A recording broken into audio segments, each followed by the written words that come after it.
Grace and peace. Welcome to Sabbath School Study Group. My name is Chris Bailey.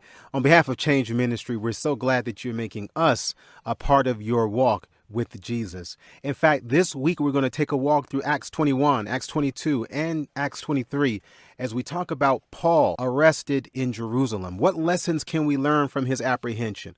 We're going to see the power of God to set people free. So let's start by looking at our focus verse for the week, which is in Acts 23, verse 11. And the Bible says, "And the night following, the Lord stood by him and said, 'Be of good cheer, Paul. For as thou hast testified of me in Jerusalem, so must thou bear witness also at Rome.'" Eventually, we will get to Paul's time in Rome. But in this series, for the next 5 parts, we're going to talk about his apprehension on his return to Jerusalem after he's finished his 3rd missionary journey. And when he comes back, there's some moves that he makes before he gets arrested. And we're going to talk about those moves in part 5.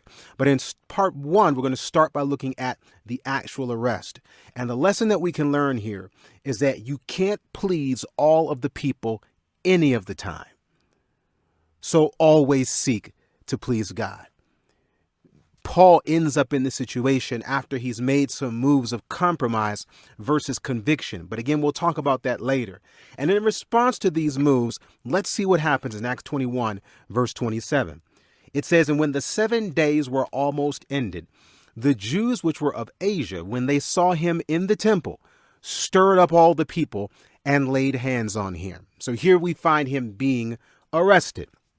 And here was their rationale, crying out, "Men of Israel, help. This is the man that teacheth all men everywhere against the people and the law and this place being Jerusalem, the temple, and further brought Greeks also into the temple and hath polluted this holy place. For they had seen him before with him in the city Trophimus, an Ephesian, whom they supposed that Paul had brought into the temple." Now, when Paul comes back to Jerusalem after his 3rd journey, he is linking up, or he's met with others there. In fact, a brother by the name of Nason, and that beginning with the letter M. That's who he stays with. And people see him walking around with this man. And so they make the assumption that Paul had brought he and other Gentiles into the sanctuary. This was a violation of one of the most sacred of the Mosaic and Jewish laws, to bring in someone uncircumcised into the holy place. This was an accusation. This was not true, and it's not what happened. And so Paul, this is his thank you after attempting to try and please these very people. And that's why we have to be very careful to recognize who are we trying to please. In fact, not only do we have to be wary of trying to please other people before God, we have to make sure we're not trying to please ourselves before the Lord. In Proverbs chapter 26, verse 20, here is the counsel against talebearing, which is exactly what's happening here in this false accusation. "Where no wood is, there the fire goeth out. So where there is no talebearer, the strife ceaseth.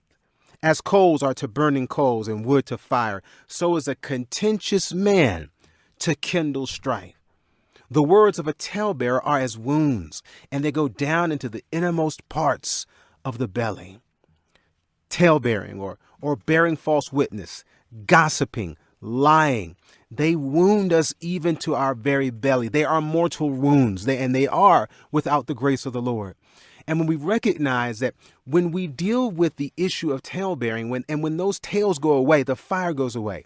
But as long as there's a story, there'll always be a stack. There'll always be a way to stoke a fire. And this is what happens in Paul's false arrest, technically. But when we recognize this, Paul's response is really powerful. And we're going to learn about that later in our series. But it echoes what Jesus says in John 5, where he simply says to everyone, "I can of my own self do nothing. As I hear, I judge, and my judgment is just, because I seek not mine own will, but the will of the Father which hath sent me." In the pursuit to please God, we can hold him responsible for the success of our pursuit. In the goal of trying to do what he has asked us to do, even at the expense of our own will, we will not only find peace, but we will ultimately find the promise of success. See, when Paul is confronted here with this situation, again, it's because he tries to go about solving a problem that the Lord had allowed to come to pass. And when you see this, you then say, you know what? I need to make sure that I'm doing what he has asked me to do. And one of the ways that I know that I'm doing what the Lord has asked me to do is that his will is oftentimes beyond my own, and sometimes the exact opposite. So don't use this as a self-justification to just run shop and do what you want to do. But when you recognize the danger and the blowback from trying to please other people, it's designed to get us to want to say again and afresh and anew, Lord, I'm living for you. And I'm leaving the results to you. All you ask that I do is be faithful. You can't please all the people any of the time. So why bother? Just focus on pleasing God. And in pleasing God, you will bless others. And even those who disagree with what you're doing, as God has shown you, they may disagree, but they cannot disregard it. They may not like it, but they'll have to respect it because it's the sovereign will of the Lord. As we go through this week in this series, let's all remember this is what happens when we make the decision to please God. We'll even get the promise of the Lord encouraging us. In Acts 23, verse 11, the night following, the Lord stood by him and said, Be of good cheer, Paul, for as thou hast testified of me in Jerusalem, so must thou bear witness also at Rome. Let's make it our business to please God. And by doing what he has said, he will then do what only he can do. If you were blessed by this video, praise Jesus. And be sure to like, share, and subscribe. There is much more to see and learn on our website at changeministry.org.